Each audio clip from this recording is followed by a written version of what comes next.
the state of Wisconsin, and he performs like a lot of the young comedians. He performs frequently at the Improvisation here in Hollywood, and so would you welcome him, please, Jeff Cesario. Jeff.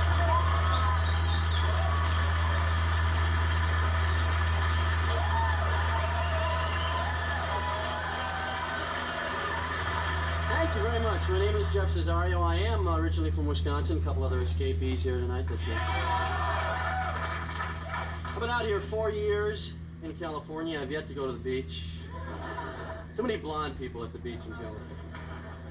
I show up at a beach out here, people go, "Who called a cab?"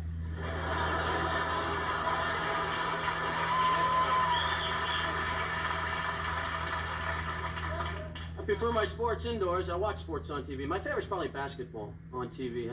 I watch basketball on TV because I cannot believe the moves these guys make. I watch bowling on TV because I cannot believe there's prize money involved. What could possibly be less strenuous and more boring than bowling on television? Golf, okay, golf.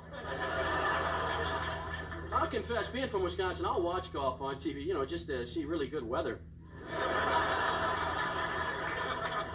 But who is riveted to their seat for a televised golf match? Who calls 8 friends, gets a keg of beer? Landscapers, maybe, huh?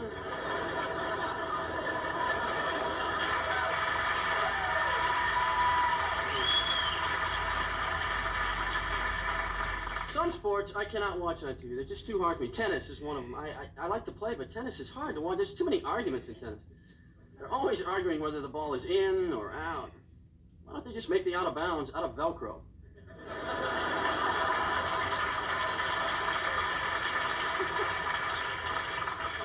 I think out of everybody, I think the best athletes we have, probably horses.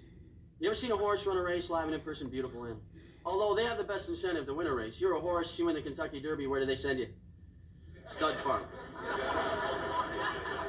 I'm guessing most of us could shave a couple of seconds off our 100-yard dash time.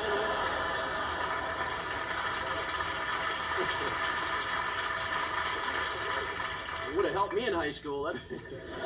Olympian Carl Lewis in the lead. Wait a second, from nowhere, 14-year-old Jimmy Dugan. That's the only real thing we have left on television.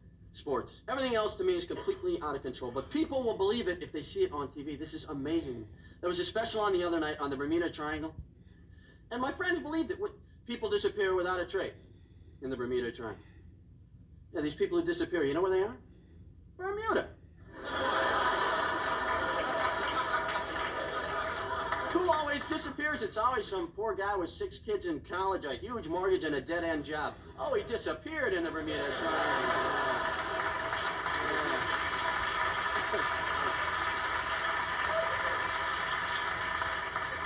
We are losing touch with reality. I see things every day I cannot believe.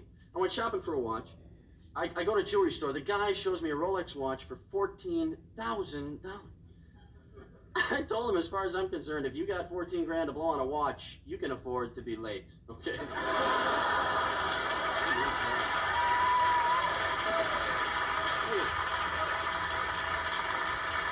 This I can't believe. I saw this. I cannot believe this product, that we need this. We have a new Ziploc plastic bag.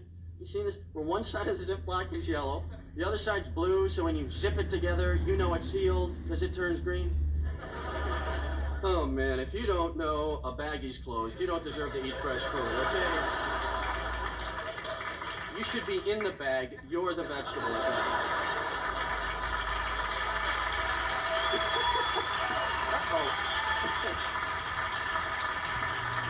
I'm amazed by what people eat. That's unbelievable to me too. We have people who eat rhubarb in this country.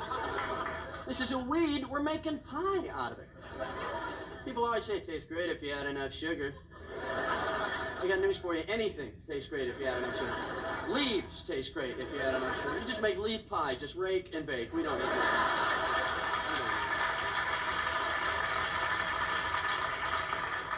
But that's what people are eating, healthier and healthier. Junk foods are scrambling to try to find anything remotely healthy about their product that they can use in the advertising. It's hysterical. It's like Hostess Twinkies. They're caffeine-free. Great name for a food, though, Twinkie. That's the perfect food name. Look at that thing. There is nothing else you could call that thing. What could you possibly... Puff tube? No, nothing else. Cream-filled sponge rod. I don't know. You know, they grabbed it out of thin air, too. A bunch of guys at the end of the day at their wits' end sitting around a table. I don't know what the hell to call it. Ronnie, what does your wife call you? Dinky? Let's see. Dinky, dinky, double dinky, 2 dinkies. Twinkies. Boom, we're out of here.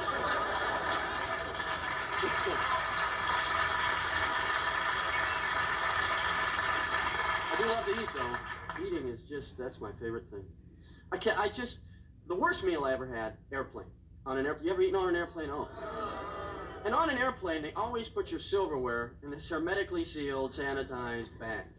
Meanwhile, your food's been sitting next to the John for an hour and a half.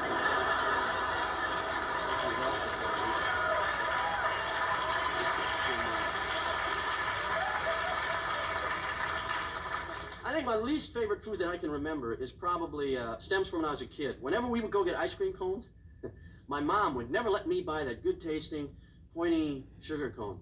I was the kid who always had to get that little snub-nosed wafer safety cone. Remember? Safety my foot. You take a bite into the bottom of that thing, hit that cross-beam girder system. Other kids are enjoying a treat. I'm pulling cone shards out of the roof of my mouth. Thanks, Mom.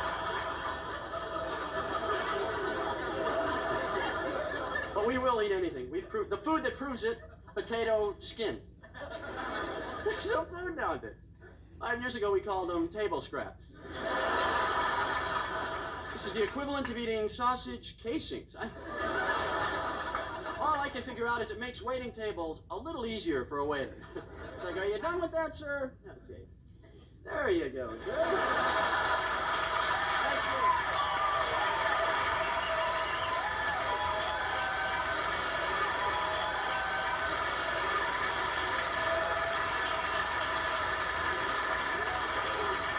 I've said it before, it is always nice to see a new young comedian come out and do that well. Jeff Cesario is his name. He'll be back.